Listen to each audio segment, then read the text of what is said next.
How's it going, guys? So here's another one of our theological side note conversations. Really going to be dealing with some of the stuff that came up yesterday out of yesterday's sermon, Matthew chapter 6. We were looking at verses 5 through 8. And so in today's video, we're going to be talking about just prayer. And really one of the things I want to bring up is something that I think, I guess it escaped me in my own practice of prayer, the idea of needing to be concise. So I'm going to show you the text, kind of get to where I'm getting to, and just something to think about. I think it's kind of an interesting thing, and it's something that I think if you get it, it should change kind of how I view prayer and how I talk to God. So I want to open up the text, and here we are. We're going to be in Matthew chapter 6. Look at 5 and 8. Whenever you pray, you must not be like the hypocrites, because they love to pray standing in the synagogues on the street in order to be in the street corners to be seen by people. Truly, I tell you, they have their reward. But when you pray, go into your private room, shut your door, pray to your Father who's in secret. And your Father who sees in secret will reward you. And when you pray, don't babble like the Gentiles, for they imagine they'll be heard by their many words. Don't be like them, because your Father knows the things you need before you ask him. Now, okay, so here's the deal. This is something that struck me, just kind of a side piece. It was a point on Sunday, but the idea of trust, right? So here's where I get to. Jesus says, don't go babbling like the Gentiles. And in that verse, remember, it seems to be that the babbling is linked to the idea of your many words. And I wanted to kind of touch base on that. Is why is it that sometimes we feel like we have to use a lot of words in our prayers? Now, it might be that you genuinely have a long list.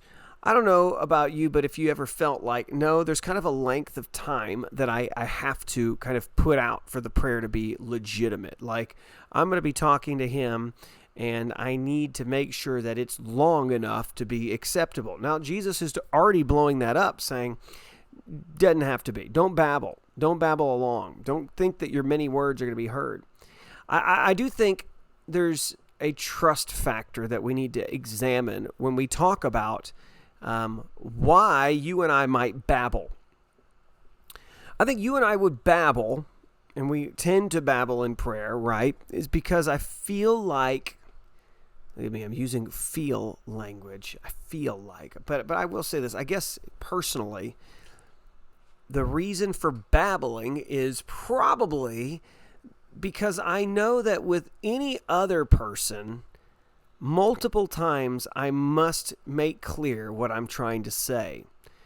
So here at the office, I just had a conversation right now about making sure that we need to fill the baptistry and get it ready for coming up. One time to say that will not be sufficient. We have a board that we post out on the wall. We write things on to make sure that these are the things we need done. Twice will need to be, at least twice, write it on the board, and then a third time to check just to make sure it's being done. That's just kind of how we do it. It's another reason of why if we ask for things, we ask in person, and often I'll say, please send it to me in writing, right? Because I know that if you just ask me on Sunday, I'm not going to remember. I need you to put it in writing so it's there, and that may or may not always even be done. Or sometimes I have church members that have to be persistent to be like, hey, what'd you do? Because what happens sometimes, just my own internet email practice, I usually am really good about doing emails. Some emails, though, what happens is I want to write a lengthier response, not just like a, hey, got it, thanks, I want to tell you what I think. So what I usually do is I keep it unread. I've read it, but then I keep it unread. And then what happens is my email, someone's got to teach me how to do, somebody told me you can like keep them somewhere where they're staring at you in the face. And maybe it might just mean I click the box that says only show me unread email. That could be. But typically what happens to people who have had any trouble with me is I leave it as unread. And then I forget about it. And I know, though, there's always that lingering like 1 or 2 unread email little logo sign in my computer. And then I got to go find it, and it might be weeks. And so I need to tweak that. I need to be better. But here's the reason. We do this on a daily basis with each other. And we know that if we're going to get anything done, if it's urgent, I need to make sure I hit you over and over and over and over and over. And I do think that there is a piece of this is why we're not called to babble, right? Is I'm supposed to just trust God, that it's sufficient to ask the Lord and to give it to him and just be done with it.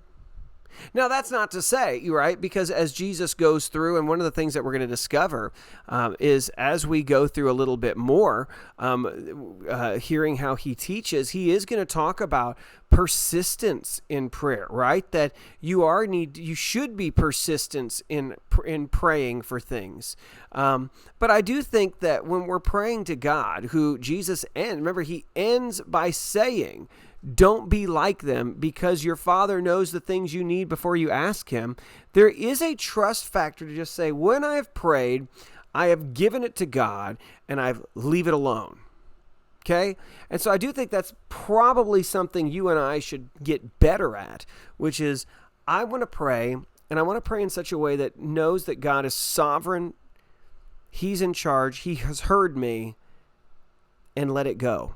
Now that doesn't mean I'm not going to pray tomorrow, but it does mean that in this prayer at this time today, I probably don't need to say, okay, and I pray that you do this, and because part of that is whether you think, there's probably all sorts of reasons. Some of you might do it. Some of you might babble because you think, I need to have it a certain length to make sure it gets to him. One might not be enough, or it's just habit, right? We're so used to having to tell people over and over, even the same conversation, remind them before the conversation's even over what I just asked you.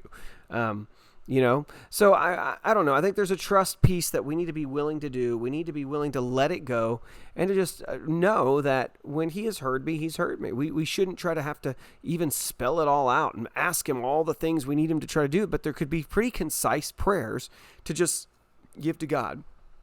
So that's pretty much kind of all I wanted to do today is I think that actually takes some of the burden away of like, oh, if I'm going to pray, I don't know, like I just don't have that much time. No, you have a lot of time to pray because, you can pray right now. If somebody asks you to pray, boom, just get it done right then. Just pray.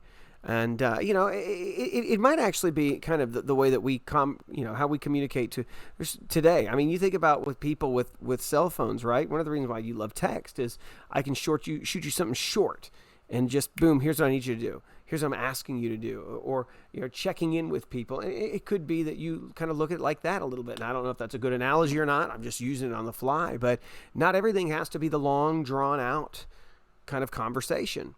It can be short. But there will be times, and there should be times, where you're praying, and it's going to take a while. Because there's a lot you got to get off your heart. And there's nothing wrong with that, right? I mean, even you and I, we do it not meaning to, but we need to talk things out. And sometimes just talking it out, letting God hear is important as well. But we should trust when I've said it once, it's enough. That's not to say you don't have that conversation, but you don't have to think and say, I have to have said it a certain amount of times to get his attention. I have to have said the right amount of words or the right kind of words to get his attention. My short conversation is sufficient. One thing else that's in this passage that we need to be mindful of too is just that, Christian, you will pray. You should pray. So find times. Pray now. This video's over. Pray. Find time. Make it short or make it long, depending on how much time you got. But we should all be praying. Be people in communication with our Father. All right. Talk to you guys later. Thank you for watching today, and we will see you later on.